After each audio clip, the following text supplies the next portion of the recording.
By the way, this is not a politician speaking, believe me, I hope. I love country music. I love it. Hey, Trace Atkins, right? And who else won on The Apprentice? Who else? John Rich. My kids love those two guys. John Rich. And who else? Who did really well? Clint Black, right? Clint Black. He did great. And my Trace, how good is Trace? Okay? You know, Trace came on to The Apprentice. And I said, who the hell is he? Who is he? I didn't know who Trace was. I never heard of him. And he wasn't a big name. And he came on just to show you how important that show was. And his record or album or whatever you call it nowadays, you know, it used to be records and albums and this, now you call it. But whatever it was, it went to #1. And then he came to me the next year, and he came in second, and he came in first. He did it twice. And by the way, he's a fantastic guy. So is John, so is Clint. These are great people. These are great people. But Trace came to me, and he goes, you know, a certain award show, I won't mention the name, but he said, you know, last year I couldn't get into the show, and this year I'm hosting it, Mr. Trump, all because of you. Nice, right? No, nice. But those three guys, they're great, and they're just fantastic people. But we've got to make our country so strong. We have to make our country rich again. A person came up and said, oh, that's not nice. What's not nice? They said, rich. You know, to say we're going to make our country rich. We can't make our country great if we're going to be poor. We're a debtor nation. We owe $19 trillion. China, think of this. China, we owe $1.4 trillion to. So they come in, they take our jobs, they take our money, they take our base, they take our manufacturing, and we owe them $1.4 trillion. How do you do that? That's like a magic act, right? It's true. Japan sells us cars by the millions. They make a fortune. They come in, they sell us cars by the millions. And we owe them the exact same amount. We owe them $1.4 trillion. How come if they're selling us cars, we owe them money? Think of it. Put on your business. See, I have a natural instinct for this stuff, you know, right? If we buy all these cars, why do we owe them money? But we owe them because they take all that money that they make and they buy our bonds, and we're paying interest on them, and we owe them money. So it'll change. It can change. It's not even going to be hard. We have the cards. People don't realize. See, Obama never read The Art of the Deal. People don't realize. Oh, and somebody said, it was Sharon. Where's Sharon? Stand up, Sharon. She gave me such a hard time. Where's Sharon? Where the hell is she? You could have both Sharon stand up, actually. Where are they? Both of them. Sharon is great. Oh, did they go after her? Wow. You talk about, where's my other Sharon? Get the hell off stage, Sharon. Come on, that's her. She took a lot of incoming. Sharon, did you take some incoming? I think so, right? Get off stage. Get it. Come on, Papa. Thank you, darling. So we are going to do something that if I get elected, and again, they said he'd never run, now, and actually the pundits, the greatest thing, these guys that didn't even give me, they said, give me a break. Not going to happen. He's a great business. One guy said, John McLaughlin. Do you ever watch the McLaughlin Report? I like him. And one of the people on the little group said, Donald Trump is a great businessman, but he'll never make it as a, president.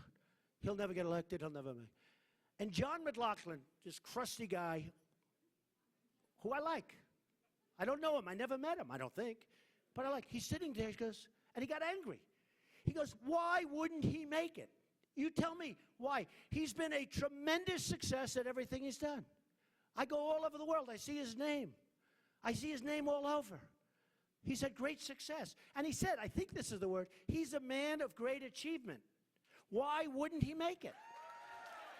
And I thought it was so nice. And the other guy just sort of shut up and, because you need somebody of great achievement.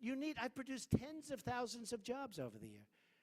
I don't have to worry about Obamacare. I take such good care of my employees. I have thousands of employees. I take good care of them.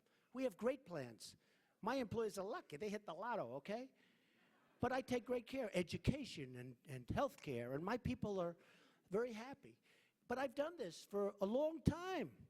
And I've seen ups and downs. I've seen market crashes, and I've seen friends of mine go bankrupt. I've never gone bankrupt. By the way, I've used the loss to my advantage in companies.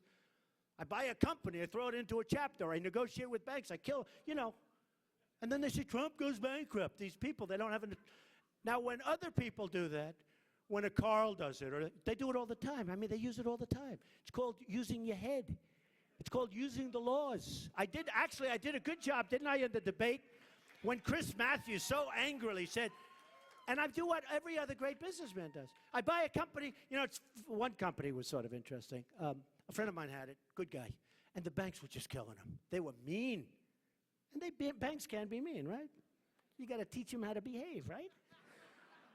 So this guy was just getting beaten. And I did him a favor, and I called up the banks. I said, do me this, do this, do this, do that. They said, we won't do that. No, we won't do that. I said, you're making a mistake. Anyway, it's sort of a little bit complicated, and it's a little unknown. Anyway, I bought it. Immediately, I called the bank. I said, don't do this. I threw it into a chapter. And they come out with a story, Trump files bankruptcy. Can you believe it? I negotiated the hell. What I did to that bank, that poor bank. They see me walking down the street, they go, hey. But I'm good at that stuff, I'm really good at that stuff. But you have to use the laws to your advantage. No, you have to use it to your advantage. Atlantic City, you look at Atlantic City, Caesars went bankrupt. Caesars. Who ever heard of Caesars? Caesars filed Chapter 11. Nobody cares. You're right. Everybody in Atlantic City.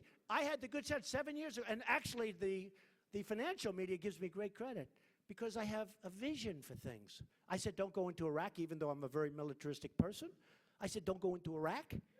And they shouldn't have, because I said, you're going to destabilize the Middle East. So what did we get? $2 trillion, thousands of deaths, thousands, like 5,000, wounded warriors who I love all over the place. We can't even go there. Iran is taking over Iraq. With the money that we're giving them, they're going to take over, they're going to get the oil, they're going to get everything. The oil they don't get, ISIS is getting. What did we get? Nothing. We got nothing. We got far less than nothing. So I had vision. In 2004, Reuters, actually it was before that, but they wrote a story. Trump says don't do Iraq. Now, I'm much more militaristic than Bush, even the brother, but you got to know where to use it and when. You got to use. So with Atlantic City, 7 years ago, I got out. That's called vision. I should get credit for vision. And again, this isn't bragging. Normally, I wouldn't say this, but I need your freaking votes. Do you understand that? Do you understand that?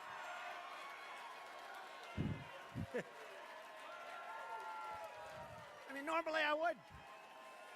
So I got great credit. I got out. But most of the places in Atlantic City are either in trouble or they're bankrupt. They went bankrupt.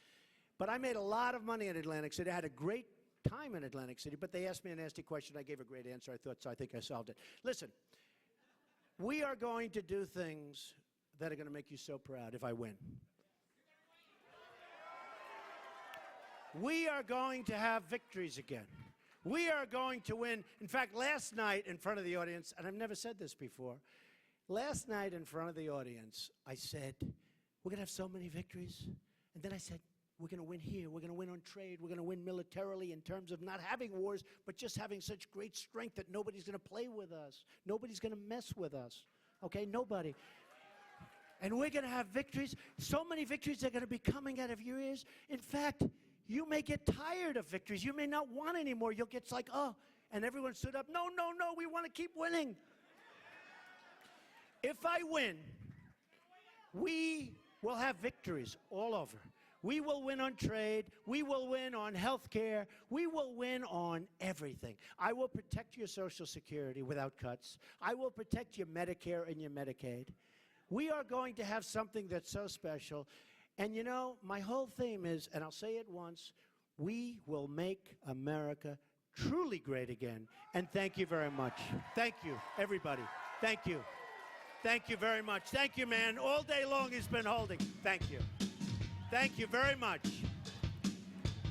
Thank you, everybody. Appreciate it.